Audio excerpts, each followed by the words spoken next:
అలాగే తునిలో విపరీత బలమైన వాణిజ్య కేంద్రం, వ్యాపార కేంద్రం. ఇలాంటి తునిలో ఉన్న మార్కెట్ యార్డుకి నిర్వహణ సరిగ్గా లేదు, విశ్రాంతి గదులు లేవు. యార్డులు అభివృద్ధి చేయాలి, తాగునీరు, విశ్రాంతి హాలు సౌకర్యాలు కావాలని ఉంది. మీరు యనమల దివ్య గారిని మనస్ఫూర్తిగా జనసేన మద్దతుదారులు, జన సైనికులు అందరూ అండగా ఉండండి. మార్కెట్ యార్డు తాలూకు అవసరాలని, విశ్రాంతి గదులని, తాగునీరు, ఏ సౌకర్యాలు కావాలో అవన్నీ కల్పించే బాధ్యత తీసుకుంటాం.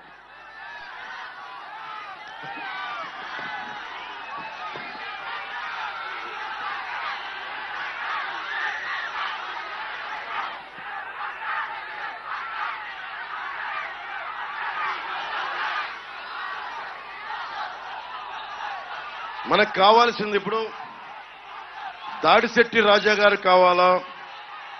వైసీపీ గెలవాలని కోరుకుంటున్నారా? ఇక్కడ వైసీపీ గెలవాలని కోరుకుంటున్నారా? వైసీపీ అమ్మ ఆడబిడ్డలు మీరు చెప్పండి, వైసీపీ కావాలా? దయచేసి మీద పడద్దు, దయచేసి మీద పడద్దు.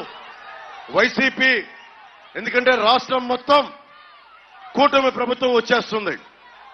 ఒకటి చిన్న తేడా, ఎంత మెజారిటీ తోటి ప్రభుత్వాన్ని స్థాపిస్తున్నామనేదే తప్ప మనకి ప్రభుత్వం ఖచ్చితంగా కూటమి ప్రభుత్వం వస్తుంది, స్థాపిస్తున్నాం. దాంట్లో ఏమాత్రం తేడా లేదు. కాకపోతే ఎన్ని సీట్ల మెజారిటీ తోటి కూటమి ప్రభుత్వం వస్తుంది అన్నదే మన ఏకైక లక్ష్యం.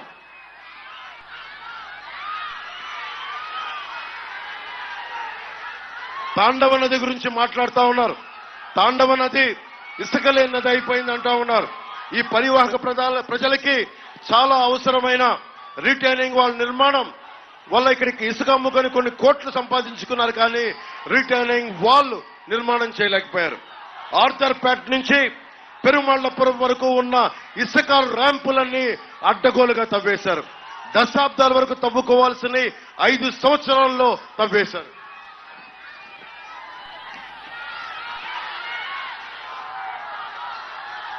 కోటనందూరు మండలం నుండి తాండవ నదీ పరివాహక ప్రాంతాల్లో ఉన్న ఇసుక తవ్వకాలు వద్దని హైకోర్టు చెప్పినా కానీ కోర్టు ఆర్డర్ ఉన్నప్పటికీ కూడా ఈ రోజుకి కూడా తవ్వేస్తున్నారు. ఒకవైపు భవన నిర్మాణ కార్మికుల సంక్షేమ నిధి నుంచి 450 కోట్లు దోచేశారు. సముద్రపు ఇసుక, తాండవ నది ఇసుక, గోదావరి ఇసుక కింద అమ్మేస్తా ఉన్నారు. భవిష్యత్తులో ఈ కట్టడాలకి సముద్రపు ఇసుకని బిల్డింగులకి వాడడం భవిష్యత్తులో నిర్మాణాలకి చాలా ఇబ్బందికరమైన పరిస్థితి ఏర్పడుద్ది. ఇప్పుడు చెరువులు ఉండే, మనకి 100 చెరువులు పైగా ఉండే, ఈ రోజున అవన్నీ మట్టి తవ్వి లోయలుగా ఉండిపోయినాయి. అలాగే ఎవరు హ్యాచరీస్ పెట్టుకోవాలనుకున్నా స్థానికంగా గవర్నమెంట్ అధికారులు కూడా, ఫిషరీస్ వాళ్ళు కూడా దాదాపు ప్రతి ఒక్కరిని 10 లక్షల రూపాయలు లంచాలు అడుగుతున్నారు. కూటమి ప్రభుత్వం రాగానే ఈ హ్యాచరీస్ కి పరిపూర్ణ స్వేచ్ఛ కల్పించి మీరు ఎవరికి లంచాలు ఇవ్వని పరిస్థితిని కూటమి ప్రభుత్వం తీసుకొస్తుంది. కనిపించండి, చెప్పానమ్మా. జాబ్ క్యాలెండర్ ని విడుదల చేస్తాం. ప్రతి సంవత్సరం జాబ్ క్యాలెండర్ ని విడుదల చేసే బాధ్యత కూటమి ప్రభుత్వం తీసుకుంటుంది.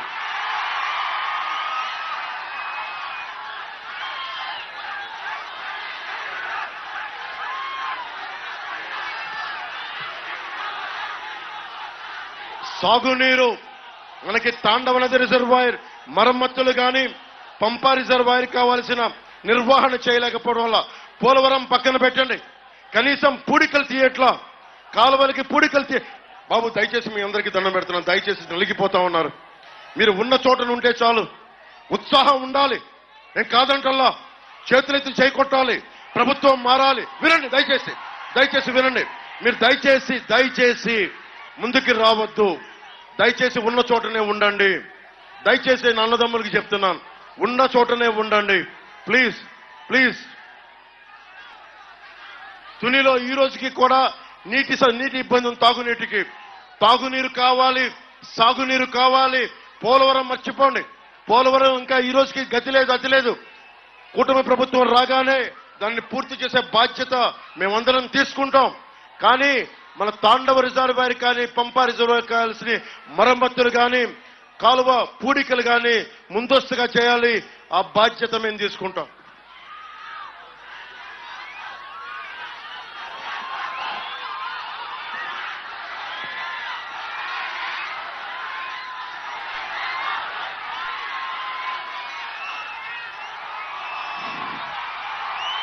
మనం ప్రత్యేకించి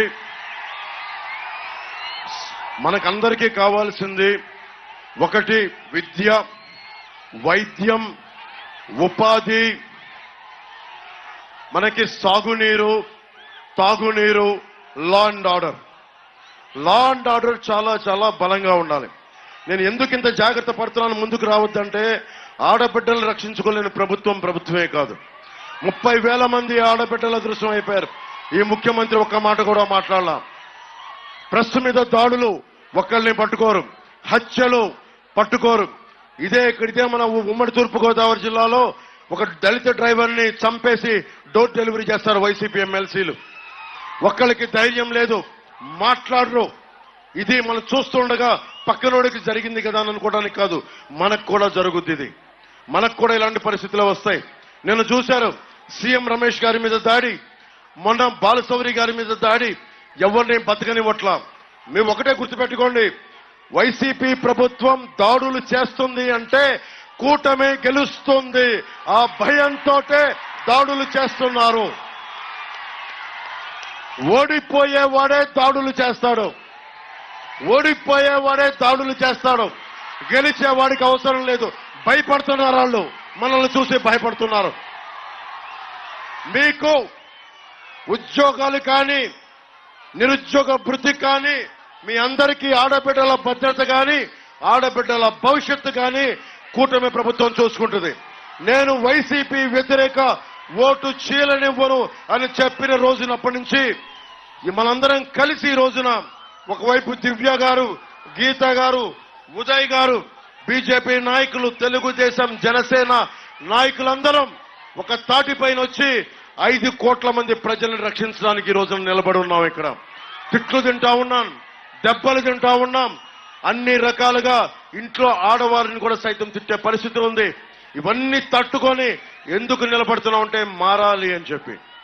అలాగే మాట్లాడుతూ ఉన్నారు. నేను మనుషుల్ని కులాల ఐక్యత కోరుకునేవాడిని, సమాజం ఐక్యత కోరుకునేవాడిని. అలాంటిది నేను తండ్రి కొద్దు కూతురిని, తండ్రి బిడ్డల్ని వేరు చేస్తానా? మీరు చెప్పండి. పద్మనాభం గారి కుటుంబాలు నేను ఎందుకు మాట్లాడుతాను? అందరూ కలిసి ఉండాలని కోరుకుంటాను. నేను నాకు ఎవరి మీద ద్వేషం ఉండదు. నన్ను తిట్టినా కానీ, నన్ను ఏమన్నా కానీ నేను భరిస్తాను తప్ప నేను ఎవరికి ఎదురెళ్ళను. నేను ఒకటే చెప్తా ఉన్నా, కులాలు ముఖ్యంగా ఇదే తుని ఇక్కడ ఇదే తునిలో రైల్వే స్టేషన్ ఘటన జరిగింది కాపు రిజర్వేషన్ కి సంబంధించి.